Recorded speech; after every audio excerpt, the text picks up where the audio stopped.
أعوذ بالله من الشيطان الرجيم. بسم الله الرحمن الرحيم. وإن عاقبتم فعاقبوا بمثل ما عوقبتم به ولئن صبرتم لهو خير للصابرين. وإن عاقبتم، اور اگر تم سزا دو، فعاقبوا، تو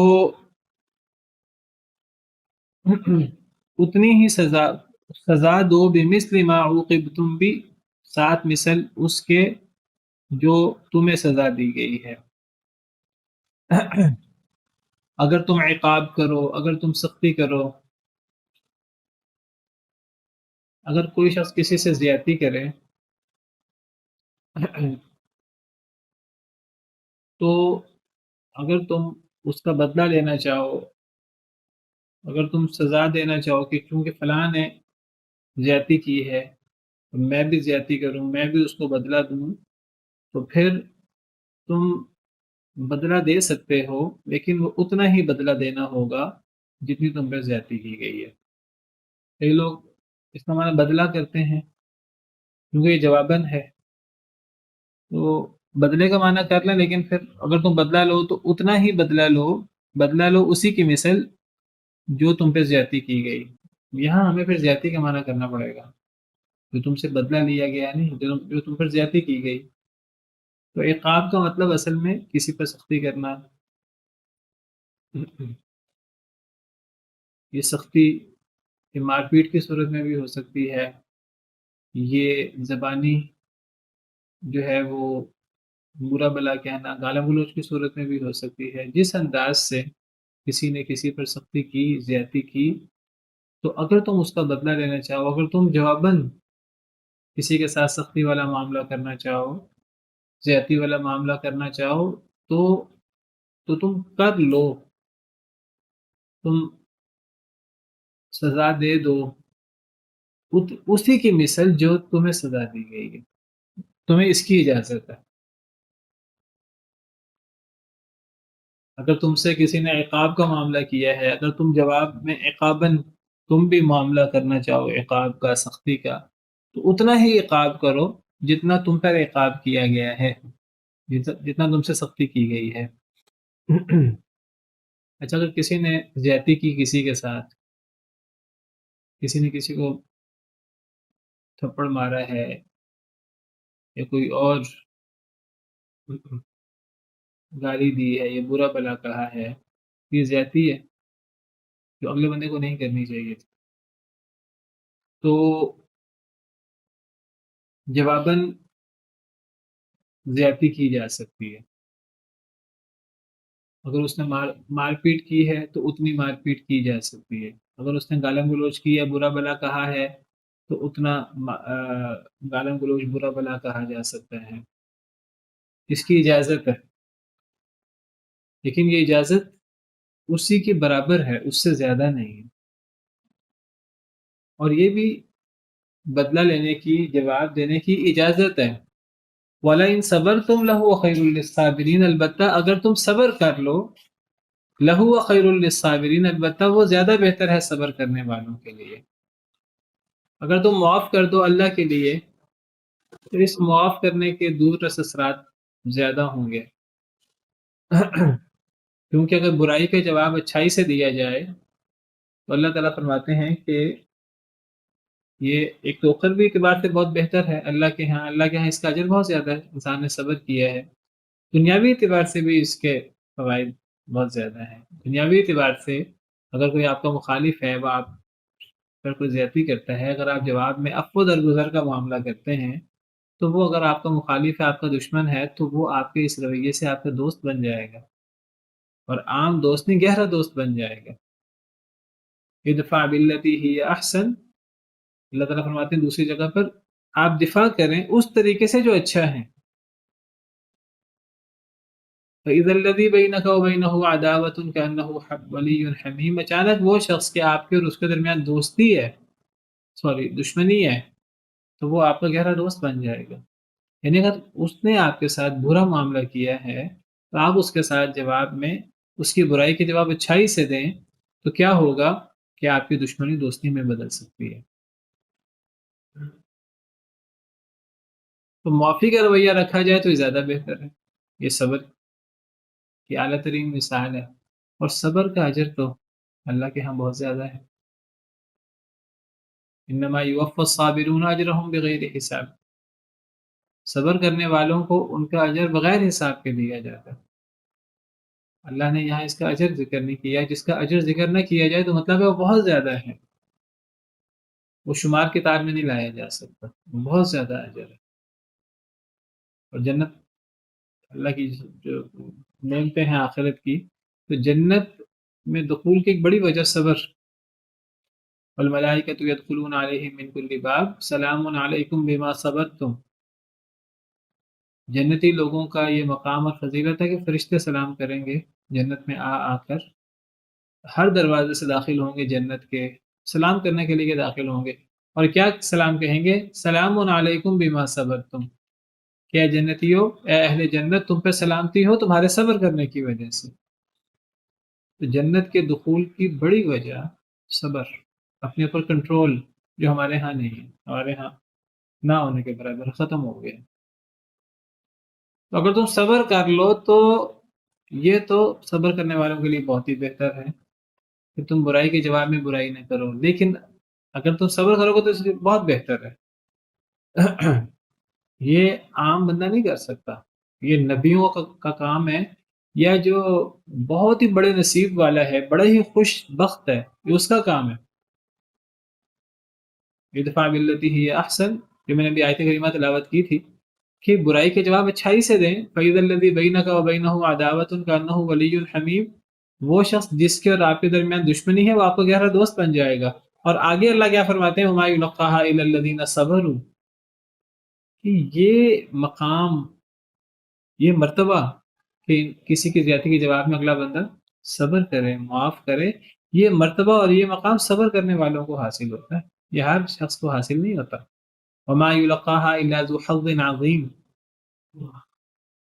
اور یہ مقام مرتبہ ایک خوش بخت کو، ایک بڑے نصیب والے کو حاصل ہوتا ہے. سیدنا یوسف علیہ السلام نے، دیکھیے بھائیوں نے زیادتی کی تو سیدنا یوسف علیہ السلام نے آگے صبر کا، معافی، درگزر کا رویہ اختیار کیا. قال لا تثریب علیکم اليوم، آج تم پر کوئی پکڑ نہیں ہے.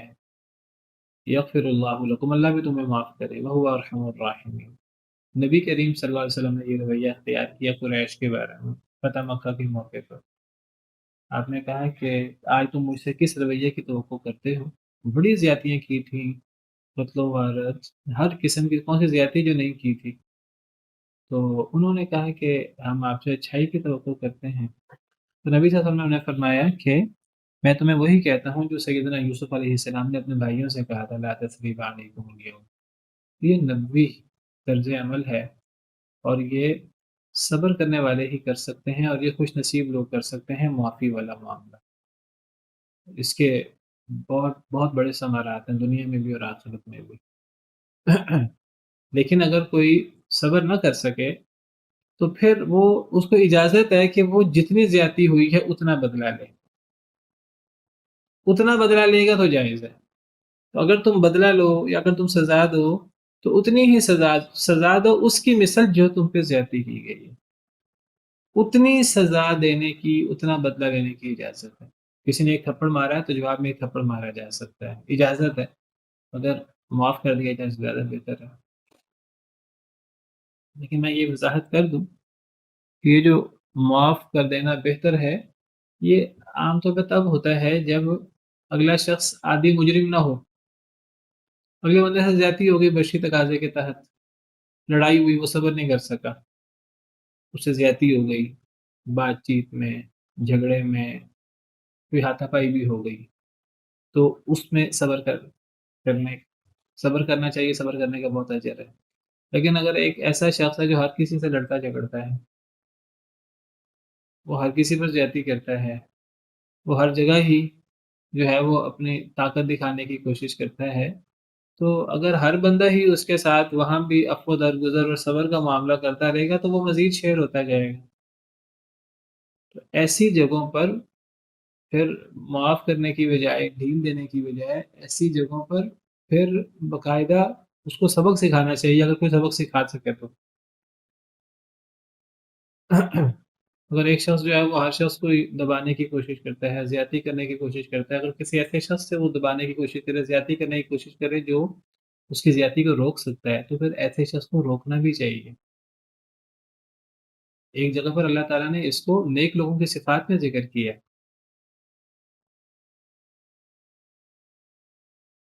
والذین اذا اصابهم البغی هم ینتصرون۔ اللہ نیک لوگوں کو ذکر کر رہے ہیں، اور نیک لوگوں کا ذکر کرتے کرتے سورہ شورى میں اللہ فرماتے ہیں کہ نیک لوگوں کی ایک صفت یہ بھی ہے، والذین اذا اصابهم البغی، وہ لوگ جب انہیں بغاوت پہنچے، جب کوئی ان پہ زیادتی کرے، ہم ینتصرون، تو وہ کیا کرتے ہیں؟ وہ بدلہ لیتے ہیں، وہ بدلہ لیتے ہیں۔ تو بدلہ لینا یہ ایک اچھی صفت بھی ہے۔ کب؟ اگر فرق ہوگا حالات کا، اگر ایک شخص وہ زیادتی کرتا رہتا ہے ہر دوسروں پر، تو ایسے شخص سے بدلہ لینا چاہیے، ایسے شخص کو روکنا چاہیے۔ لیکن اگر کسی شخص سے جو ہے وہ کبھی ایسا ہو جائے کبھی کبھار، تو ایسے شخص کو معاف کرنا وہ زیادہ بہتر ہے۔ اچھا، بہرحال اگر ایک شخص معاف کرتے تو وہ زیادہ بہتر ہے، اگر ایک شخص معاف نہ کر سکے تو پھر اللہ کی طرف سے، اسلام کے روح سے اس کو اجازت ہے کہ وہ جتنی زیادتی ہوئی ہے اتنا بدلہ لے سکتا ہے۔ اگر وہ اس سے زیادہ بدلہ لے گا، کسی نے ایک تھپڑ مارا ہے وہ جواب میں 2 تھپڑ مارے گا، تو اب یہ اس کے لیے جائز نہیں، اب اس نے بھی زیادتی پر زیادتی کر دی ہے۔ پہلے شخص نے زیادتی کی کہ اس نے ابتداءً یہ کام کیا، اس نے ایک تھپڑ مارا، یہ ایک اس نے گالی دی، اس نے جواب میں اس کو 2-3 تھپڑ مار دیے، اس نے جواب میں اینٹ اٹھا کے مار دی، اس نے جواب میں زیادہ گالیاں دے دی، اس نے جواب میں خنجر چاقو سے حملہ کر دیا۔ کئی لوگ قتل کر دیتے ہیں، اللہ معاف کرے، کئی لوگ بڑا قدم اٹھا لیتے ہیں، جی فلاں نے یہ کیا۔ بھئی اگر فلاں نے یہ کیا تو پہلی بات ہے کہ معاف کرنا چاہیے۔ اگر معاف نہیں کر سکے، انسان ہے، انسان سے کئی دفعہ نہیں برداشت ہوتا، تو پھر اسلام کے روح سے اتنی ہی زیادتی کی گنجائش ہے جتنی پہلے شخص نے کی۔ یا میں عدالت کی نگرانی میں ہوگا وہی نہیں، یہ بندہ یہ تو تب ہو عدالت کی نگرانی میں، یا کسی کی نگرانی میں جب وہ اپنے آپ کو کنٹرول کر سکے۔ اگر کنٹرول ہی نہ کر سکے تو پھر یہ ہے کہ اللہ کا حکم یہ ہے، اللہ سے ڈر کر وہ اگر بدلہ لینا چاہتا ہے تو اس کو پھر اپنے آپ کو کنٹرول کر کے پھر بدلہ لینا ہوگا۔ اس کو یہ دھیان رکھنا ہوگا کہ اللہ نے اتنی زیادتی کی اجازت دی ہے جتنی مجھ پہ زیادتی ہوئی ہے۔ اگر وہ غصے میں آؤٹ آف کنٹرول ہو جائے تو پھر اسی لیے تو زیادتیاں ہوتی ہیں، اسی لیے پھر تھوڑی زیادتی کے جواب میں بڑی زیادتیاں ہو جاتی ہیں۔ اگر کوئی جتنی زیادتی ہوئی ہے اس کے جواب میں اتنی ہی زیادتی کرے تو یہ اصل میں زیادتی ہے ہی نہیں۔ میں آپ کو یہ بھی وضاحت کر دوں، اگر کسی نے کسی سے برا سلوک کیا ہے، کسی نے کسی کو تھپڑ مارا ہے بالفرض، وہ جواب میں کسی نے کسی کو ایک تھپڑ مار دیا، ایک گالی دے دی، وہ جواب میں ایک گالی دے دیتا ہے، ایک تھپڑ مار دیتا ہے، تو اب پہلے شخص کی زیادتی تو زیادتی شمار ہوگی، اس کی جواباً زیادتی شماری نہیں ہوگی۔ یہ بدلہ ہے اور اس بدلے کی اجازت ہے، یہ کوئی پسندیدہ چیز نہیں ہے۔ پسندیدہ تو یہ ہے کہ وہ معاف کر دے، لیکن اگر بدلہ لے لے بدلے کی اجازت ہے۔ اب پہلے شخص کی زیادتی شمار ہوگی، دوسرے شخص نے اگر برابر معاملہ کیا ہے تو دوسرا شخص وہ اللہ کے ہاں گناہ گار نہیں ہے۔ نبی صلی اللہ علیہ وسلم کا ارشاد ہے، آپ نے فرمایا المستبان ما قال فعل البادی منہما ما لم يعتد المظلوم۔ بہت زبردست حدیث ہے، یہ حدیث ہماری نظروں میں رہنی چاہیے۔ نبی صلی اللہ علیہ وسلم نے کیا فرمایا؟ آپ کے سامنے میں حدیث کھول دوں جی، تو یہ حدیث مبارکہ ہے۔ نبی صلی اللہ علیہ وسلم نے فرمایا المستبان ما قال، ایک دوسرے کو دو برا بلا کہنے والے، گالاں گلوچ کرنے والے، جو بھی وہ کہیں، دونوں کہیں۔ ایک شخص نے گالی شروع کی، گالاں گلوچ برا بلا کہنا، دوسرے نے بھی جواب میں برا بلا کہنا شروع کر دیا، المستبانی ایک دوسرے کو دو گالیاں نکالنے والے، جو بھی وہ دونوں کہیں فعل البادی منہما، دونوں کا بوال شروع کرنے والے پر ہے۔ جس نے گالی دینے کی ابتدا کی ایک گالی دی، اگلے بندے نے جواب میں ایک گالی دی، تو ان دونوں گالیوں کا گناہ پہلے شخص کو ہوگا، دوسروں کو نہیں ہوگا، لیکن ایک صورت میں دوسرے کو ہو سکتا ہے۔ ما لم یعتدل المظلوم، جب تک مظلوم یعنی اگلا بندہ جس نے پہل نہیں کی تھی، جب تک وہ زیادتی نہ کرے۔ کیا مطلب؟ اگر وہ زیادتی کرے گا تو پھر وہ بھی جرم میں شریک ہو جائے گا، پھر اس کی طرف سے بھی زیادتی ہو جائے گی۔ یعنی اگر وہ ایک کے جواب میں ایک کرے تو پہلے کا تو اللہ کے ہاں گناہ گار ہوگا، کیونکہ شروع کرنے والا وہ زیادتی کرنے والا ہے۔ اب اگر اگلا بندہ مظلوم جو ہے وہ جواب میں وہ اتنا ہی وہ زیادتی کر دے، فَعَاقِبُوا بِمِثْلِ مَا عُوقِبْتُم بِهِ، تو دونوں کا گناہ پہلے کو گیا۔ لیکن اگر اگلا بندہ زیادتی کر دے تب پھر وہ بھی گناہ گار ہو گیا، تب پھر وہ بھی گناہ گار ہو گیا۔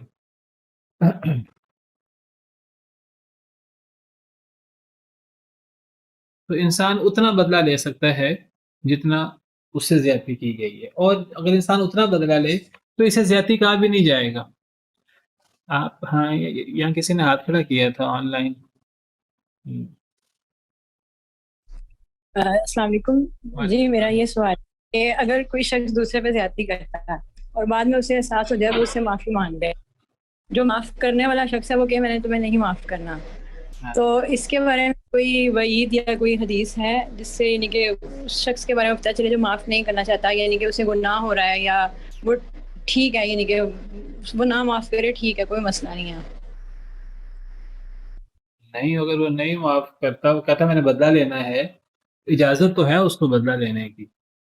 اگر وہ معاف کر دے تو نہیں، زیادہ اچھی بات ہے، اگر وہ معاف نہیں رویوں کی یا بد کلامی کی یا کوئی ایسے مس بیہیویئر کی، جیسے کوئی کسی کو ایسی بات کرے کہ دوسرے بندے کا دل دکھ جائے، اب اس کو احساس ہو گیا کہ میں اس سے ایسی باتیں کرتا رہا ہوں، اس سے کہے کہ مجھے معاف کر دو، میں نے تمہارا دل دکھایا، دوسرا کہ میں نہیں معاف کرتا، تو اس صورت میں دیکھیے اس کا مطلب ہے کہ پہلے شخص نے زیادہ دل دکھایا اگلے بندے کا، اس کا دل اتنا دکھا ہوا ہے کہ وہ معاف کرنے پر تیار نہیں ہو رہا، تو پہلے شخص کو اگلے بندے سے زیادہ اس کو تقاضا کرنا چاہیے، کیونکہ یہ چیزیں بہت زیادہ ان کے اثرات ہیں۔ ہم ان چیزوں کو ہلکا سمجھتے ہیں، یہ چیزیں ہلکی نہیں ہیں۔ قیامت کے دن یہ پھر نیکیاں دینی پڑیں گی، تو جس بندے نے زیادتی کی ہے اس کو زیادہ پیچھا کر کے، زیادہ اچھا معاملہ کر کے اس کو راضی کرنے کی کوشش کرنی چاہیے۔ باقی اگر دیکھیے ایک شخص سے زیادتی ہو گئی اور وہ پورے طریقے سے مداوع بھی کرنے کی کوشش کر رہا ہے، وہ بہت پرواہ کر کے اگلے بندے سے معافی مانگتا ہے، اگلا بندہ پھر بھی بس اس نے دل میں رکھ لیا، وہ کہتا ہے میں نے نہیں معاف کرنا، میں نے نہیں معاف کرنا، پہلا بندہ ہر قسم کی کوشش کر لیتا ہے، پھر شاید اللہ تعالیٰ جو ہے کمپنسیٹ کر دیں۔ اس بندے کو چاہیے اللہ سے استغفار کرتا رہے، دعا کرتا رہے۔ جس شخص کے دل میں اتنا بغض آ گیا کہ جس نے میرے سے اتنی زیادتی کی تھی وہ معافی نہیں کر رہا، اس کے لیے استغفار کر دے تو شاید اللہ تعالیٰ اسے معاف کر دے۔ لیکن دیکھیں ہمارے ہاں لوگ کیا کہتے ہیں، جی میں نے معافی مانگی تھی، اگلے بندے نے جو ہے نا معاف نہیں کیا، تو بس ٹھیک ہے، اب میں بری ذمہ ہو گیا ہوں۔ بھی اگر کسی نے زیادتی اتنی زیادہ کی ہے، اگلا بندہ جو ہے نا اس کا دل زیادہ دکھا ہوا ہے، تو اس بندے کو پھر زیادہ معافی مانگنی چاہیے۔ اگر یہ معافی مانگتا ہے تو پھر اور اہتمام سے معافی مانگتا ہے، مداوع کرنے کی کوشش کرتا ہے، پھر اگلا بندہ نہیں مانتا تو پھر شاید اللہ تعالیٰ کمپنسیٹ کر دیں، واللہ اعلم۔ تو بہرحال جتنی سزا دی گئی ہے اتنی سزا دی جا سکتی ہے، چاہے بالقول ہو چاہے بالفعل، اور میں ذکر کر رہا ہوں کہ اس کو پہلے کی زیادتی کو زیادتی کہا جائے گا، پہلے کی برائی کو برائی کہا جائے گا، دوسرے کی اگر برابر ہے تو اس کو برائی بھی نہیں کہا جائے گا۔ اگرچہ یہاں اللہ نے پہلے جس شخص نے ابتدا کی ہے تم پہ جتنا عقاب کیا گیا ہے، اگر تم عقاب کرو تو اتنا ہی عقاب کرو جتنا تم پر عقاب کیا گیا ہے، یہاں اللہ نے اسے عقاب ہی کہا ہے۔ اور سورہ بنی اسرائیل اگلی صورت ہے، اس میں وجزاء سیئۃ سیئۃ مثلھا، بلکہ سورہ شورا میں برائی کے بدلہ اس جیسی برائی، پہلے شخص نے برائی کی ہے تو اس کے جواب میں اگر کوئی شخص بدلہ لے اتنا ہی، اب کیا وہ برائی ہے کہ وہ جائز ہے؟ وہ بری چیز ہے کہ وہ جائز ہے، ہم پڑھ رہے ہیں کہ وہ جائز ہے، وہ برا نہیں ہے، لیکن قرآن اس کو برائی کہہ رہا ہے۔ یہ ذرا آیت کریمہ ذہن میں رکھیں۔ اب دیکھیے اب ہم نے اپنے خاندان دیکھنے ہیں، اور ہم نے اب کہ ہم نے اللہ کا حکم دیکھنا ہے۔ اصل سوال تو یہ ہے، ہمارے ہاں تو ایسے ہوتے ہیں، نہیں پھر اللہ کا حکم کی پھر کیا اہمیت ہوئی؟ تو دین تو نام ہے کہ اللہ کے حکم کے مطابق چلنا، وہ بزدلی نہیں ہے۔ اس کا مطلب ہے کہ انبیاء کرام علیہ السلام بزدلی کرتے تھے، حالانکہ اللہ تعالیٰ نے تو بزدلی سے پناہ مانگنے کا حکم دیا، اللہم انی اعوذ بک من الجبن۔ یہ بزدلی نہیں ہے، بلکہ یہ تو بہادری، سب سے بڑی بہادری یہ ہے۔ نبی صلی اللہ علیہ وسلم نے فرمایا لیس الشدید بالسرعہ، اصل پہلوان وہ نہیں جو کسی کو بچھاڑ دے، اصل پہلوان تو وہ ہے کہ جو برداشت کرے اگلے کی بات کو۔ تو یہ قرآن کی آیت ہے، وَجَزَاءُ سَیِّئَةٍ سَیِّئَةٌ مِثْلُهَا، برائی کا بدلہ اسی جیسی برائی۔ اب پہلے شخص نے تو برائی کی ہے، اس کو تو برائی کہا جائے گا، اگر اس کے جواب میں کوئی اسی جیسی برائی کرتا ہے تو کیا وہ بھی برائی ہے؟ وہ برائی تو نہیں ہے، وہ تو جائز ہے۔ اگر وہ معاف کر دیتا تو زیادہ بہتر ہے، لیکن اگر وہ نہیں معاف کرتا، اگر وہ بدلہ لے لیتا اتنا ہی، تو وہ برائی نہیں ہے۔ اس کو پھر قرآن برائی کیوں کہہ رہا ہے؟ اور یہاں جو ہم آیت کریمہ پڑھ رہے ہیں تو اس میں قرآن اس کو عقاب کہہ رہا ہے۔ پہلے نے عقاب کیا تو اگر تم اتنا ہی عقاب، اگر تم بدلہ لو، اگر عقاب کرو تو اتنا ہی لو جتنا تمہیں سزا دی گئی ہے۔ قرآن پہلے کو بھی عقاب کہہ رہا ہے، دوسرے کو بھی عقاب کہہ رہا ہے، اور میں نے جو آیت آپ کے سامنے پیش کی وہاں قرآن پہلے کو بھی سیئہ کہہ رہا ہے، برائی، دوسرے کو بھی سیئہ کہہ رہا ہے، چاہے وہ برابر ہو۔ تو کیا جواباً اگر برابر بدلہ لیا جائے تو کیا وہ بھی برائی ہے؟ کیا وہ بھی عقاب ہے؟ اگر وہ نہیں ہے تو اس کو پھر قرآن سیئہ کیوں کہہ رہا ہے؟ اس کو قرآن پھر عقاب کیوں کہہ رہا ہے؟ جی توقیر صاحب۔ السلام علیکم سر محترم، اگر کسی نے کسی کو دھوکا دیا، چاہے مارکیٹ میں دیا، مطلب جس طریقے سے بھی دیا، تو اس لحاظ سے وہ بدلہ کیسے لے سکتا ہے کہ مطلب وہ بھی اس کو واپس دھوکا دے، اسی کے برابر دے، اگر وہ لینا چاہے؟ اس سے زیادہ نہ دے۔ پھر دیکھیے معاف کر دے تو زیادہ بہتر ہے، لیکن دھوکا دے، اگر ایک بندہ کہ نہیں جی میں تو معاف نہیں کرتا، پھر اسی کے برابر دے۔ پھر دیکھیے اگر آگے بڑھے گا، اب یہ چیزیں مشکل ہے نا، ہم کیا کرتے ہیں، ہم جواب دینے میں پھر ہم کنٹرول نہیں کر پاتے۔ کنٹرول کر کے جواب دے سکتے ہیں تو ٹھیک ہے، اگر ہم آگے بڑھ جائیں گے تو پھر وہ بھی زیادتی ہو جائے گی، پھر وہ معلوم یعتدل مظلوم میں آ جائے گا، پھر وہ بھی جرم میں شریک ہو جائے گا۔ تو بہرحال بات یہ ہو رہی تھی کہ جو جواباً برابر کر رہا ہے کیا وہ بھی برائی ہے؟ کیا وہ بھی عقاب ہے؟ اگر وہ عقاب نہیں ہے، وہ جائز ہے، تو پھر قرآن اس کو برائی کیوں کہتا ہے؟ قرآن اس کو عقاب کیوں کہتا ہے؟ تو اصل میں ٹائم کم ہے، میں اس کو خود ہی بتا دیتا ہوں۔ اصل میں اس کو صرف جواباً برائی کہا گیا، لفظوں میں یہ برائی ہے نہیں، اس کو مشاکلہ کہتے ہیں۔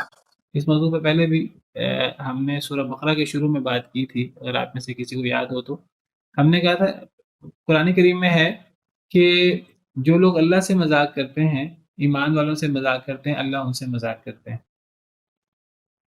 اللہ نے منافقین کے بارے میں فرمایا کہ وَإِذَا لَقُوا الَّذِينَ آمَنُوا قَالُوا آمَنَّا، جب وہ ملتے ہیں ایمان والوں سے تو کہتے ہیں ہم ایمان لائے۔ وَإِذَا خَلَوْا إِلَىٰ شَيَاطِينِهِمْ، جب وہ اپنے شیطانوں یعنی یہودیوں، اپنے کفار ان کے ساتھ الگ ہوتے ہیں تو وہ کہتے ہیں اِنَّا مَعَكُمْ إِنَّمَا نَحْنُ مُسْتَهْزِئُونَ، ہم تو تمہارے ساتھ ہیں، ہم تو مذاق کر رہے تھے مسلمانوں سے۔ تو اللہ کیا فرماتے ہیں، اللہ یستہزئ بہم، اللہ ان کا مذاق اڑائے گا، اللہ ان کا مذاق بنائے گا، یعنی قیامت کے دن۔ اسی طرح ان المنافقین یخادعون اللہ وهو خادعهم، منافقین اللہ کو دھوکہ دیتے ہیں، وهو خادعهم، اللہ انہیں دھوکہ دیتے ہیں۔ اب یہاں اشکال پیدا ہوتا ہے کہ اللہ تعالیٰ مذاق بنائیں گے کفار کا، منافقین کا، یا اللہ تعالیٰ دھوکہ دیں گے؟ دھوکہ دیتے ہیں منافقین کو دنیا میں، آخرت میں۔ تو ہم نے وہاں کہا تھا یہ اس کو کہتے ہیں مشاکلت، کہ ان کا عمل کے جواب میں اس جیسا رویہ، انہوں نے مذاق کیا، مذاق بنایا تو اللہ نے مذاق بنایا، یہ ان کے عمل کی سزا ہے۔ ان کا عمل مذاق اڑانا یہ جرم ہے، اللہ کا جواباً سزا کے طور پر ان کا مذاق اڑانا یہ مشاکلت کی قبیل سے، تو اس کو مذاق کہہ دیا ہے، حقیقت میں مذاق نہیں ہے، یہ ان کے عمل کا عین برابر بدلہ ہے. تو مشاکلت کی روح سے وہ برا لفظ بول دیا جاتا ہے، وہ مراد وہ برا لفظ ہوتا نہیں ہے. اور اس میں میں نے یہ آیت مثال دی تھی، وہ جزاء سیئۃ سیئۃ مثلھا، اگر آپ کو یاد ہو تو، کہ برائی کا بدلہ اسی جیسی برائی ہوتا ہے. تو اب پہلا بندہ تو برائی کر رہا ہے، جو بندہ جواب دے رہا ہے وہ تو برائی نہیں ہے. اس کو برائی کیوں کہا؟ کیونکہ اس کا عمل پہلے شخص کے عمل کی طرح ہے، تو مشاکلت کی روح سے اسے برائی مثلا ایک بندے نے گالی دی، اس نے جواب میں اتنی گالی، اس برابر گالی دی. پہلے بندے کی گالی تو برائی ہے، دوسرے بندے کی گالی برائی نہیں ہے، لیکن اس کو قرآن برائی کہہ رہے ہیں. وجزاء سیئۃ سیئۃ مثلھا، برائی کا بدلہ اسی جیسی برائی. بھئی بدلے میں تو برائی ہے ہی نہیں، یہ مشاکلت ہے. ٹھیک ہے نا، یہ ایک بڑا گہرا یہ ایک اصول آپ کو بیان کر رہا ہوں، اس سے بہت سے مسئلے ہمارے حل ہوتے ہیں. تو اب لوگ اللہ کو بھول جاتے ہیں دنیا میں، تو اللہ فرماتے ہیں میں تمہیں بھول جاؤں گا قیامت کے دن. کہ اللہ بھولتے ہیں؟ یہ مشاکلت ہے. لفظ بھولنا استعمال کیا گیا، اللہ تو بھولتے ہی نہیں، یہ سزا کے طور پہ بیان فرمایا. یعنی گویا کہ اللہ ان کو چھوڑ دیں گے، عذاب میں وہ دعائیاں دیتے رہیں گے، اللہ پرواہ نہیں کریں گے. اس کو اللہ نے بھولنا کہا کیونکہ وہ اللہ کو بھول گئے تھے، تو لفظ وہی استعمال کیا گیا. اس کو مشاکلت کہتے ہیں. تو اس سے اس کا اصل معنی مراد نہیں ہوتا. میرا خیال ہے بات کلیئر ہو گئی ہے. اس لیے اس کو عقاب کہا گیا، اس لیے اس کو وہاں سورہ شورا میں برائی کہا گیا. حالانکہ جواب دینے والے کا عمل برائی نہیں ہے اگر وہ برابر ہے تو. ہاں اگر وہ زیادہ ہے تو پھر وہ بھی برائی ہے. فرمایا وصبر، پچھلی آیت میں فرمایا کہ اگر برابر بدلہ لے لو تو لے سکتے ہو، لیکن صبر کر دو تو زیادہ بہتر ہے. تو پچھلی آیت میں اللہ نے صبر کی فضیلت بیان کی اور صبر کی طرف توجہ دلائی، ترغیب دلائی. فرمایا برابر تم بدلہ لے سکتے ہو. اگلی آیت میں پھر صبر کی بات ہو رہی ہے، جسے پتہ لگتا ہے صبر کی کتنی اہمیت ہے. وصبر، آپ صبر کیجئے. وما صبرک الا باللہ، اور نہیں ہے آپ کا صبر مگر اللہ کے ساتھ. بہت بڑی بات. فرمایا صبر کریں، نبی کا حکم ہے، جو نبی کا حکم ہے وہ پوری امت کو حکم ہے، تو لوگوں کو صبر کا مظاہرہ کرنا چاہیے. نبی صلی اللہ علیہ وسلم کو حکم ہے کہ آپ صبر کریں، نبیوں کا کام ہے صبر کرنا. نبوی طریقہ کار ہے، نبوی سنت ہے. آپ صبر کیجئے، اور لیکن ساتھ ہی فرما دیا کہ وما صبرک الا باللہ، نہیں ہے آپ کا صبر مگر اللہ کے ساتھ. صبر ایسے نہیں ہو جاتا، صبر اللہ کے ساتھ ہوتا ہے، اللہ کی توفیق سے ہوتا ہے، اللہ کی مدد سے ہوتا ہے. اور اللہ کی توفیق کب ہوگی؟ اللہ کی توفیق یہ نہیں ہوتی کہ ہر بندے کو اللہ کی طرف سے صبر کی توفیق مل جائے. یہ وہی جو ہم نے بات کی شروع میں، یہ ایک نصیب والے شخص کو، ایک خوش قسمت شخص کو، ایک صبر کرنے والے شخص کو یہ مقام حاصل ہوتا ہے اللہ کی طرف سے. ہر اہل غیرہ کو یہ چیز حاصل نہیں ہوتی. تو آپ صبر کیجئے، نہیں ہے آپ کا صبر مگر اللہ کے ساتھ، یعنی اللہ کی توفیق سے. یعنی مطلب یہ ہے، ابھی جو بات ہو رہی تھی کہ یہ تو پھر بے غیرتی ہو جائے گی، یہ تو پھر نہیں، یہ بے غیرتی کیسے ہو جائے گی، یہ بزدلی کیسے ہو جائے گی، یہ تو عین اللہ کی توفیق ہے. یہ تو اللہ کی طرف سے ایک بہت بڑی سعادت ہے. یہ اللہ والوں کو اللہ کی توفیق سے یہ مقام حاصل ہوتا ہے، اور یہ اللہ کی مدد کے بغیر نصیب ہی نہیں ہو سکتا. یہ نبیوں کا کام ہے. حضرت یوسف کی مثال، نبی کریم صلی اللہ علیہ وسلم کی مثال، دیگر انبیاء کی مثال. تو یہ اللہ کی توفیق سے ہوتا ہے، اور اس توفیق کو اللہ سے مانگ کر لینا پڑتا ہے. یہ ایسے نیک اعمال کرنے پڑتے ہیں. ہر عمل کی توفیق اللہ سے ملتی ہے، کہ اللہ کی طرف سے وہ بعض کو توفیق مل جاتی، بعض کو نہیں ملتی. یہ اصول کو ہمیں سمجھنا چاہیے کہ کوئی بندہ بھی نیکی کر کے کوئی اللہ پہ احسان نہیں جتلا رہا. اللہ کا اس پر احسان ہے کہ اللہ نے اسے توفیق دی ہے اس کے نیک اعمال کی بدولت. اور اگر کوئی دین سے دور ہو رہا ہے، نہیں صبر کر رہا، ایک بندہ کہتا ہے میں نے بدلہ لینا ہے، جیسے آپ کہہ رہے ہیں کچھ لوگ کہتے ہیں ہمیں تو بدلہ لینا، نہیں بدلہ لیں گے تو ناک کٹ جائے گی، یہ تو بزدلی ہوگی. تو بھئی اللہ اس کو دھتکار رہے ہیں، اللہ اس کو توفیق نہیں دے رہے. کس وجہ سے؟ اس کی بعض برائیوں کی وجہ سے. ایک بندہ نماز نہیں پڑھتا تو وہ اللہ کو ضرورت نہیں ہے کہ جی اس بندے کو کھینچ کھانچ کر مسجد میں لایا جائے. اللہ اصل میں اس کو نمازیوں میں شامل ہی نہیں کرنا چاہ رہے. ایک بندہ جہاد میں نہیں شریک ہونا چاہ رہا، منافقین نہیں شریک ہوئے، وہ سمجھتا تھا کہ ہماری بڑی ضرورت. تو اللہ نے قرآن میں فرمایا کہ یہ جہاد میں کیوں شریک نہیں ہو رہے، ولیکن کرہ اللہ بعثہم، اللہ نے ان کا اٹھنا قبول ہی نہیں کیا. فثبتہم، اللہ نے انہیں ڈھیلا کر دیا. وقیل اقعدوا مع القاعدین، اللہ کی طرف سے انہیں حکم ہوا کہ بیٹھنے والوں کے ساتھ تم بھی بیٹھ جاؤ، عورتوں کے ساتھ تم بھی پیچھے رہو. تو یہ جو نیک عمل ہوتا ہے یہ اللہ کی توفیق سے ہوتا ہے، یہ کوئی چھوٹی چیز نہیں ہے. اور جو بندہ نیک عمل نہیں کرتا، برائی کرتا ہے، تو وہ اصل میں اللہ نے اسے دھتکار دی ہے. آپ صبر کیجئے، اور نہیں ہے آپ کا صبر مگر اللہ کے ساتھ، اللہ کی توفیق سے یہ چیز حاصل ہوگی. یہ ایک چھوٹی چیز نہیں، بہت بڑی چیز ہے. وَلَا تَحْزَنْ عَلَيْهِمْ، اللہ تعالیٰ فرماتے ہیں اور نہ آپ غم کریں ان پر. وَلَا تَكُ فِي ضَيْقٍ مِّمَّا يَمْكُرُونَ، اور نہ آپ ہوں فی ضیق، تنگی میں، مما یمکرون، اس سے جو وہ چالیں چلتے ہیں، جو وہ مکر کرتے ہیں. اللہ تعالیٰ فرماتے ہیں کہ آپ ان کے مقابلے میں آپ سب صبر، عفو و درگزر کا رویہ اختیار کریں، یہ بہتر ہے. بدلہ لینا چاہیں تو طاقت ہو تو انسان برابر بدلہ لے لے. اور فرمایا کہ جو آپ صبر کریں گے یہ اللہ کی توفیق سے ہوگا. پھر فرمایا کہ ان پر غم نہ کریں، یعنی یہ غم نہ کریں کہ یہ آپ کی مخالفت کیوں کر رہے ہیں، یہ ایمان کیوں نہیں لا رہے. آپ غم نہ کریں اور آپ دل کی تنگی میں بھی مبتلا نہ ہوں، اور آپ نہ ہوں تنگی میں اس سے جو یہ مکر کر رہے ہیں. آپ کے دل میں ان کے باز بھی نہیں ہونا چاہیے، آپ کو غم بھی نہیں ہونا چاہیے.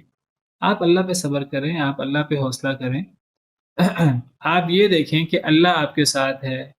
جب اللہ آپ کے ساتھ ہے تو پھر آپ کو مخالفین کی مخالفت سے کیا غم کرنا، پھر آپ کو ان لوگوں کی تدبیروں سے، پھر آپ کے سینے میں تنگی کیسے کیا آنے کی کیا ضرورت ہے. پھر سینے میں تنگی نہیں ہونی چاہیے. آپ یہ دیکھیں میرا رب میرے ساتھ، اللہ نے آپ کے ساتھ ایمان والوں کو لگایا ہے، ایمان والے آپ کے ساتھ ہیں، اللہ آپ کے ساتھ ہے. جب اللہ آپ کے ساتھ ہے تو پھر ان لوگوں کی مخالفت اور ان لوگوں کی چالیں، پھر اس پر آپ دل چھوٹا نہ کریں. یہ تسلی کا انداز ہے. ان اللہ مع الذین اتقوا والذین هم محسنون، بے شک اللہ تعالیٰ ان لوگوں کے ساتھ ہے جو متقی ہیں، جو ڈرتے رہتے ہیں. والذین هم محسنون، اور ان لوگوں کے ساتھ ہے جو نیکی کرنے کی کوشش کرتے ہیں، جو نیکی کرتے ہیں. تو اللہ ڈرنے والوں کے ساتھ ہیں اور اللہ احسان کرنے والوں کے ساتھ ہیں. تو جب آپ اللہ سے ڈرنے والے ہیں اور جب آپ نیکی کرنے والے ہیں تو پھر اللہ آپ کے ساتھ ہے. اللہ صبر کرنے والوں کے ساتھ ہے. پیچھے صبر کی بات ہو رہی ہے، ان اللہ مع الصابرین، قرآن میں اللہ فرماتے ہیں. تو جب اللہ صبر کرنے والوں کے ساتھ ہے، اللہ ڈرنے والوں کے ساتھ ہے، احسان کرنے والوں کے ساتھ ہے، تو پھر آپ ان لوگوں پر غم نہ کریں. یہ لوگ کیوں مخالفت کر رہے ہیں آپ کی، یہ لوگ کیوں الٹی سیدھی تدبیریں کر رہے ہیں، پھر آپ ان کی پرواہ نہ کریں، پھر آپ ان پہ غم نہ کریں، پھر آپ ان کے بارے میں دل برا نہ کریں. آپ اپنے رب کو دیکھیں. جب آپ کا رب آپ کے ساتھ ہے تو اس سے بڑی اور سعادت کیا ہو سکتی ہے. تو اس سے پتہ لگتا ہے کہ اللہ کی معیت نیک لوگوں کو نصیب ہوتی ہے، صبر کرنے والوں کو، ڈرنے والوں کو، احسان کرنے والوں کو. اللہ کی معیت، اللہ کا ساتھ، یہ ایک بہت بڑا اعزاز ہے. ساری دنیا انسان کے مخالف ہو جائے اور انسان کو برا بلا کہے، تو اگر اللہ انسان کے ساتھ ہے تو انسان کو خوش ہونا چاہیے، میرا رب میرے ساتھ ہے. تو یہ اللہ کی معیت یہ بہت بڑا انعام ہے. اچھا، اللہ کی معیت نیک لوگوں کے ساتھ، یہ اللہ کا بہت بڑا احسان ہے، بہت بڑا انعام ہے. اس سے مراد کیا ہوتا ہے؟ اس سے مراد یہ نہیں ہے کہ اللہ ذاتی طور پر کسی شخص کے ساتھ ہوتے ہیں. اس سے مراد اللہ تعالیٰ، اللہ نے قرآن میں فرمایا اللہ عرش عظیم پر مستوی ہیں. جیسے اللہ کی شان کو لائق ہے، اللہ آسمانوں سے بھی اوپر اللہ عرش پہ ہیں. الرحمن علی العرش استویٰ. جب اللہ فرماتے ہیں اللہ صبر کرنے والوں کے ساتھ ہیں، اللہ ڈرنے والوں کے ساتھ ہیں، اللہ احسان کرنے والوں کے ساتھ ہے، اس سے مراد ہوتا ہے اللہ اپنی صفات کے اعتبار سے، اللہ اپنی مدد کے اعتبار سے، اللہ اپنی محبت کے اعتبار سے. اللہ ان لوگوں کے ساتھ ہے. اس سے اللہ کی مدد، اللہ کی محبت اور یہ چیزیں مراد ہوتی ہیں. اللہ کی صفات مراد ہوتی ہیں، اللہ کی مدد مراد ہوتی ہے. ورنہ اللہ تعالیٰ تو عرش پہ مستوی ہیں جیسے اللہ کی شان کو لائق ہے. اور یہ بہت بڑا اعزاز ہے نیک لوگوں کا. جس طرح اللہ متقی لوگوں کے ساتھ ہے، نیک لوگوں کے ساتھ ہیں، ہمیں قرآن کریم سے ذکر نصوص سے پتہ لگتا ہے اللہ کفار کے ساتھ بھی ہیں. جس طرح اللہ تعالیٰ قرآن کریم میں فرماتے ہیں ایک جگہ پر یستخفون من الناس ولا یستخفون من اللہ وهو معهم اذ یبیتون ما لا یرضى من القول. لوگوں سے چھپ منافقین کی بات ہو رہی ہے، گناہ گاروں کی، لوگوں سے چھپنے کی کوشش کرتے ہیں، اللہ سے چھپتے نہیں ہیں. وَهُوَ مَعَهُمْ، حالانکہ اللہ ان کے ساتھ ہے، ساتھ تھا اذ یبیتون ما لا یرضى من القول، جب وہ سرگوشیاں کر رہے تھے ان باتوں کی جو اللہ کو پسند نہیں تھی. وَكَانَ اللَّهُ بِمَا يَعْمَلُونَ مُحِيطًا، اللہ تو ان کے ہر عمل کا احاطہ کیے ہوئے ہیں. سورہ مجادلہ میں اللہ تعالیٰ فرماتے ہیں کہ 3 لوگ ہوں چوتھے اللہ ہوتے ہیں، 5 ہوں تو چھٹے اللہ ہوتے ہیں، تھوڑے لوگ ہوں زیادہ ہوں تو یہ برے لوگوں کے بارے میں بات ہو رہی ہے. تو اللہ صرف نیک لوگوں کے ساتھ نہیں ہے، اللہ برے لوگوں کے ساتھ بھی ہیں. جیسے میں نے ابھی منافقین کی، گناہ گاروں کی مثال دی کہ وہ لوگوں سے چھپ کر تو وہ الگ چھپ کر سرگوشیاں کرتے ہیں، چھپ کر میٹنگز کرتے ہیں، لوگوں سے ڈر کے چھپ کر میٹنگ کرتے ہیں. تو کیا اللہ سے نہیں ڈرتے؟ اللہ تو ان کے چھپنے کے باوجود اللہ سے تو وہ چھپ نہیں سکتے. لوگوں سے چھپتے ہیں، اللہ سے نہیں چھپتے.